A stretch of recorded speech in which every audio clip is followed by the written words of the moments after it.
There was once a man who lived in a small village nestled between two mountains. His name was forgotten by most, but his reputation was not. He was known as the man who never smiled. His face was a mask of stone, his eyes like two dark pools that reflected nothing but the world's weight. The villagers whispered about him, wondering what tragedy had carved such deep lines into his soul. Some said he had lost everything in a fire.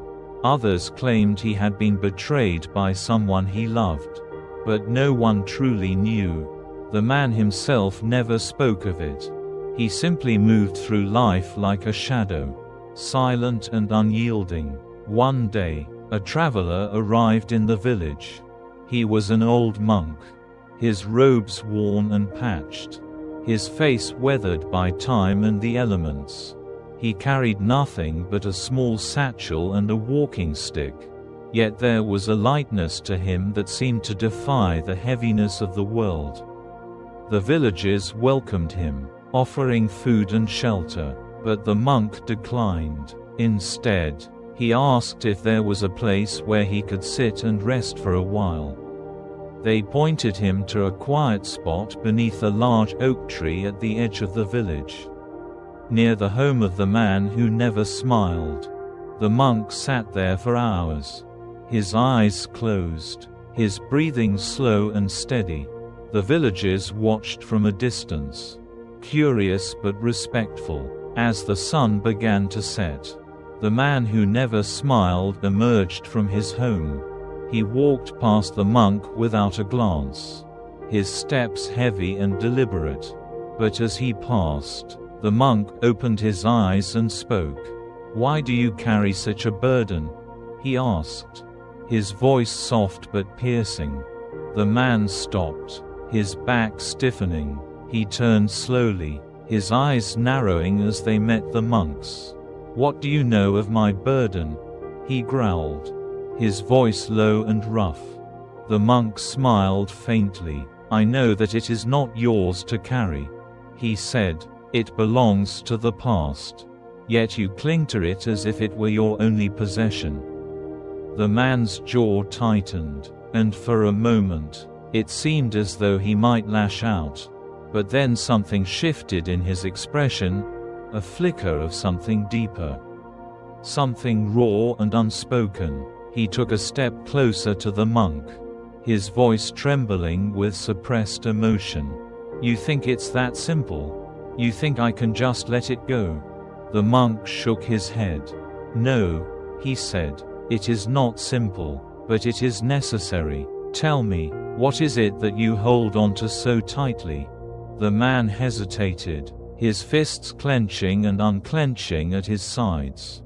Finally, he spoke, his voice barely above a whisper. "Anger," he said. "It's all I have left." The monk nodded, as if he had expected this answer. "And what does it give you?" he asked. The man frowned, confused by the question.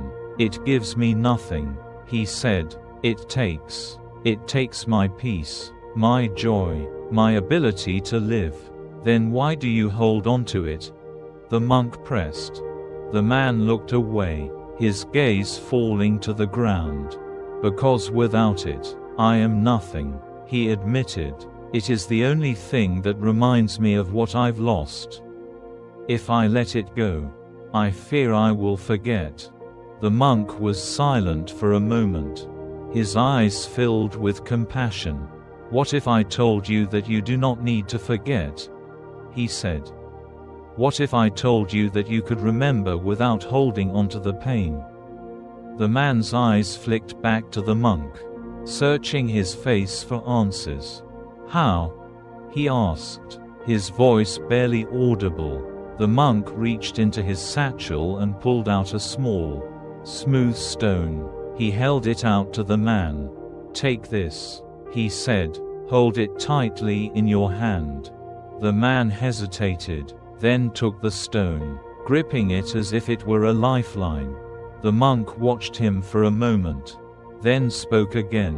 "Now," "Tell me what you feel." The man frowned. "It's just a stone," he said. "It's hard, cold." The monk nodded. "And if you hold it long enough, what happens?" The man thought for a moment. "My hand will ache," he said. "It will grow tired." "Exactly," the monk said. "The stone does not change. It remains hard and cold. But the longer you hold it, the more it hurts you. Your anger is like this stone. It does not change the past. It does not bring back what you have lost. It only hurts you." The man stared at the stone in his hand, his expression unreadable. For a long time, he said nothing. Then, slowly, he opened his fingers and let the stone fall to the ground. It landed with a soft thud, rolling a few inches before coming to a stop. The monk smiled. "Now," he said, "tell me what you feel." The man looked at his empty hand, then at the monk. "Lighter," he said, his voice filled with wonder. "I feel lighter." The monk nodded. "That is the first step," he said. "The next is to learn how to remember without holding onto the pain. It is not easy, but it is possible, and it begins with a choice to let go of what no longer serves you." The man stood there for a long time, his eyes fixed on the stone at his feet. Then, slowly, he turned and walked away, his steps lighter than they had been in years. The monk watched him go, a small smile playing on his lips. He knew the man's journey was far from over, but he also knew that he had taken the first step toward healing. As the sun dipped below the horizon, the monk closed his eyes and began to meditate once more. The village grew quiet, the only sound the rustling of leaves in the evening breeze. And somewhere, in the heart of the man who never smiled, a seed of hope began to grow.